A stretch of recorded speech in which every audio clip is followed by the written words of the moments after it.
పౌరులను మోసం చేసినటువంటి ఈ ఫేక్ కాంగ్రెస్ ప్రభుత్వాన్ని అడిగే వీళ్ళను రాహుల్ గాంధీ ఒక దగ్గర ఫేక్తారు, రేవంత్ రెడ్డి గారు ఒక దగ్గర, బట్టి గారు ఒక దగ్గర, వీళ్ళు ఎట్లా అంటే ఫేకర్ ఫేకెస్ట్ అన్నట్టు వీళ్ళ పరిస్థితి. అంటే ఒకరిని మించోగలు చెప్పేటట్టు. కాబట్టి ఓవరాల్ గా రాహుల్ ఫేకు గారికి నేను రిక్వెస్ట్ చేసేది ఏంటంటే తెలంగాణ నెక్స్ట్ టైం వస్తే దయచేసి జాబ్ క్యాలెండర్ ఇవ్వండి, ఉద్యోగాలు ఇవ్వండి. మీరు పెట్టినటువంటి బడ్జెట్ లో ప్రజలకు సంబంధించి ఏ బడ్జెట్ కూడా లేదు, ఏ గ్యారంటీ మీద కూడా లేదు. కాబట్టి ప్రజాక్షేత్రంలో తప్పకుండా ప్రజలు మిమ్మల్ని ప్రశ్నించాలని జాగృతి తరఫున డిమాండ్ చేస్తూ సెలవు తీసుకుంటున్నాను. Thank you. జై తెలంగాణ, జై జాగృతి.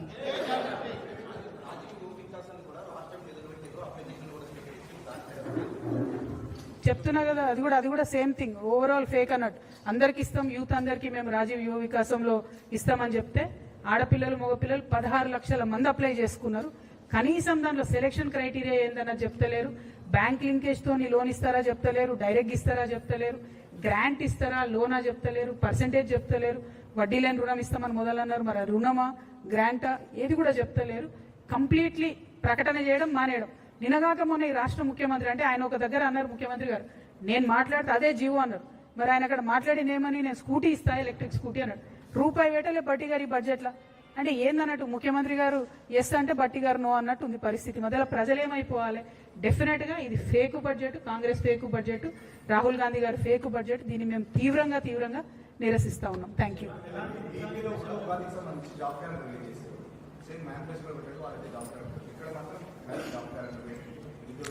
ఏపీలో కూడా కొంత నిరుత్సాహంగా ఉన్నారు ప్రజలు. ఎందుకంటే ఓన్లీ 10,000 జాబ్స్ వేసారు, జాబ్ క్యాలెండర్ పెట్టిరు, కానీ ఓన్లీ 10,000 జాబ్సే వాళ్ళు డిక్లేర్ చేసిండ్రు.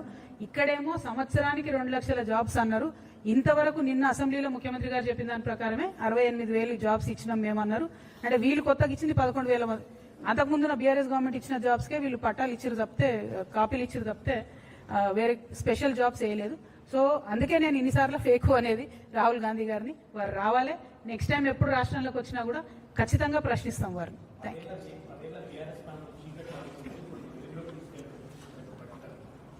వెలుగు కాదు కానీ వెలుగుమట్ల బాధితుల పరిస్థితి చూసినాం కదా మనం.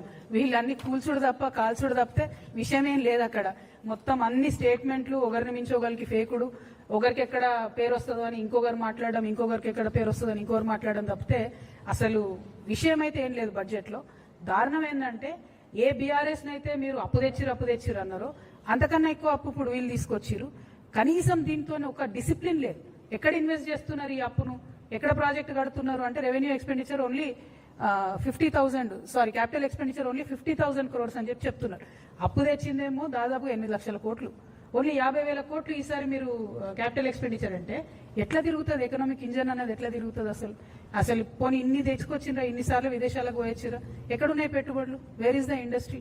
ఇండస్ట్రీ ద్వారా వచ్చిన ఎంప్లాయ్మెంట్ ఏది? ప్రైవేట్ ఎంప్లాయ్మెంట్ లేదు. ఇప్పుడు ఆ సర్వే చూపిస్తుంది మన దేశంలో రైజింగ్ అంటే నేను చెప్తున్నా కదా, నిరుద్యోగంలో మాత్రం బరాబర్ రైజింగే ఉన్నాం. ఇలా నంబర్ 1 ఉన్నాం మనం. 50% అన్ఎంప్లాయ్మెంట్ విమెన్ లో. దారుణం. ఆడపిల్లలు చదువుకునే తక్కువ, అలా సగం మందికి ఉద్యోగాలు వేయలేకపోతుంది ఈ ప్రభుత్వం. కాబట్టి వాళ్ళ ప్రయారిటీస్ అయితే కరెక్ట్ లేవు. రాష్ట్రాన్ని యొక్క ప్రగతిని ముందుకు తీసుకెళ్లే విధంగా అయితే లేవన్నది మాత్రం స్పష్టంగా అర్థమైంది.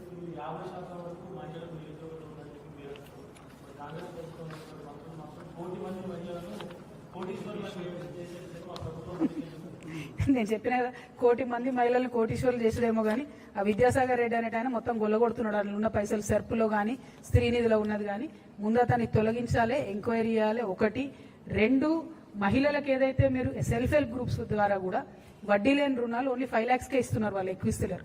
అంతకుముందు ఎట్లయితే చంద్రబాబు నాయుడు గారు ఉన్నప్పుడు గ్రాంట్ ఇచ్చేదో అట్లా ఇవ్వాలని మహిళలు అడుగుతున్నారు. అట్లా గ్రాంట్ ఇస్తే వాళ్ళు ఏదైనా ఒక బిజినెస్ పెట్టుకున్నా అది డెవలప్ అవుతుంది. మీరు లోన్ ఇస్తే ఏం లాభం? నెల్లూరు పెద్దారెడ్డి ఇచ్చే లోన్కి ఈయన రికమెండేషన్ లాగా ఉన్నది తప్పితే అదేది పెద్ద సక్సెస్ అయ్యే వ్యవహారం కాదు. ఇంకొకటి, నిన్న ముఖ్యమంత్రి గారు కూడా అసెంబ్లీలో మాట్లాడుకుంటూ మేము 1000 బస్సులు కొనిచ్చినాం, మేము పెట్రోల్ బంకులు పెట్టించినాం, అది ఇదని చెప్పారు. కానీ జుట్టుకు కనీసం 100 రూపాయలు కూడా మహిళలకు రావు నెలకు వాళ్ళు ఇచ్చేటటువంటి మోడల్లో. నువ్వు 100 రూపాయలు నెలకు అదనంగా వస్తే ఎప్పుడు కోటీశ్వరులు కావాలి? ఎన్ని వందలు కుడితే కోటి అవుతుంది అంటే ఎన్ని నెలలు ఆగాలి మహిళలు? సో కంప్లీట్లీ ఇది ఫేక్ ప్రచారం తప్పితే ఇందులో ఏం లేదు. ఫేక్, డీప్ ఫేక్, అతి ఫేకర్, ఫేకెస్ట్. మీరు చూసుకోండి, రాహుల్ గాంధీ గారు ఒకటి ఫేక్తారు, రేవంత్ రెడ్డి గారు ఒకటి ఫేక్తారు, బట్టి గారు ఇంకోటి ఫేక్తారు. ఏమీ లేదు. చాలా దారుణంగా ఉంది ఈ బడ్జెట్. అంటే నేను క్రిటిసైజ్ చేయాలని చేస్తలేను. నిన్న మేము ఏదైతే జాగృతి నుండి ఎక్సర్సైజ్ చేసి పెట్టినటువంటి బడ్జెట్ ఉందో దాన్ని దీనికి కంపేర్ చేసి చూస్తే అసలు కంపారిజనే లేదు. మీరు ప్రజలు ఖర్చు పెట్టే చోట ఇన్వెస్ట్ చేస్తే వాళ్ళు ఖర్చు పెడితే ఆ డబ్బులు మార్కెట్లోకి వస్తే అట్లాంటి ప్రొవిజనే లేదు ఇక్కడ. సో కంప్లీట్గా ఈ స్కూల్ కట్టడానికి దానికి వాడితే అసెట్స్ డెడ్ అయిపోతాయి. ఆ విషయం ప్రభుత్వం అర్థం చేసుకుంటే బాగుంటుంది. అవుట్ ఆఫ్ కన్సర్న్ చెప్తున్నా, కొంత ఎకనామిక్స్ తెలిసినటువంటి వ్యక్తిగా చెప్తున్నా. ప్రభుత్వం బడ్జెట్లో ఒకటి పెట్టినా అవసరం అనుకుంటే కొన్ని మార్పులు చేర్పులతో ఇంకొంత అడిషనల్ అలొకేషన్ చేయొచ్చు. దానికోసం ఏమన్నా ఆలోచన చేస్తారేమో. ఎస్పెషలీ ఎంబీసీ వర్గాలకు, బీసీ వర్గాలకు, ఎస్టీలకు, ఎస్సీలకు చేయూతనియాల్సినటువంటి అవసరం ఉంది. ఆ విషయం దయచేసి గుర్తుపెట్టుకోవాలి. వికలాంగులను, మైనారిటీలను కూడా చాలా పెద్ద ఎత్తున ఈ బడ్జెట్ మరి కంప్లీట్ గా ఇగ్నోర్ చేసింది. వారి కోసం ప్రయత్నం చేయాలని చెప్పి నేను ప్రభుత్వాన్ని కోరుతున్నా. Thank you.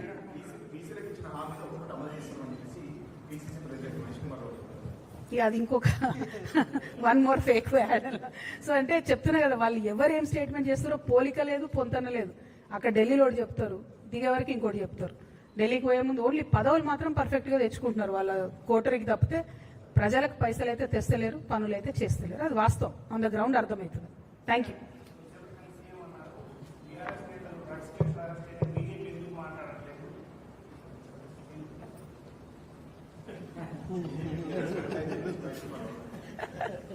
వాళ్ళిద్దరు పంచాయతీల మధ్య